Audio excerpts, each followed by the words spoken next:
Now to conclude, we have Brounen with us, and now I would like to ask again, do domestic markets hold the key to stop deforestation in supply chains?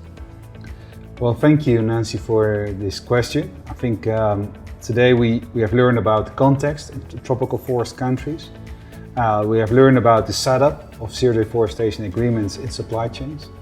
We have heard about the experiences of different companies.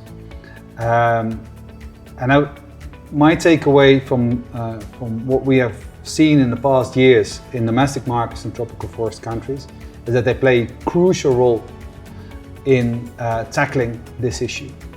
Now, maybe to highlight that, focus on three different takeaways. The first one is demand.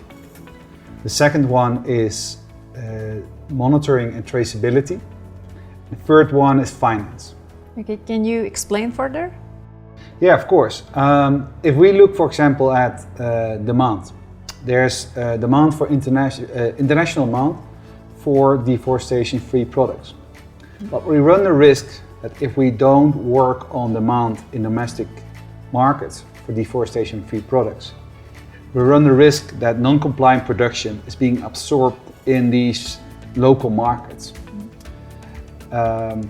So there it's important to work together with these domestic companies, but also with governments in tropical forest countries to create demand for deforestation-free products and to help support them in expanding that segment of the market.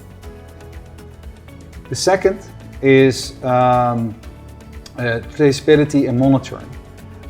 If we look at monitoring of different supply chains that are at risk of being linked to deforestation, then it's important that we have good monitoring systems in place and traceability schemes.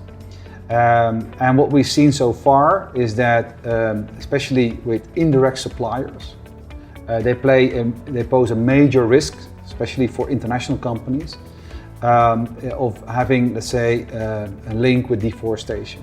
So if we want to basically bridge the gap between what is currently available in data of different supply chains, then we have to work as well with domestic market players as well, so that they also can complement that data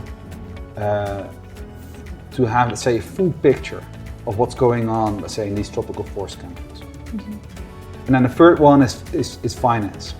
There are currently a lot of finance schemes at global scale to avoid that companies are being linked to deforestation.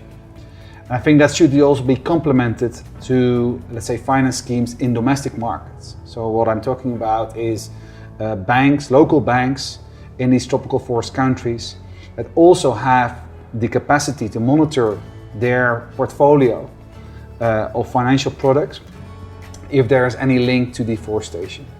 And this way we narrow down the risks that are associated with supply chains such as livestock, palm oil, with deforestation.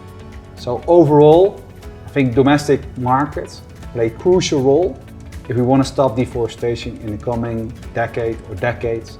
I think there's much work to be done in that respect.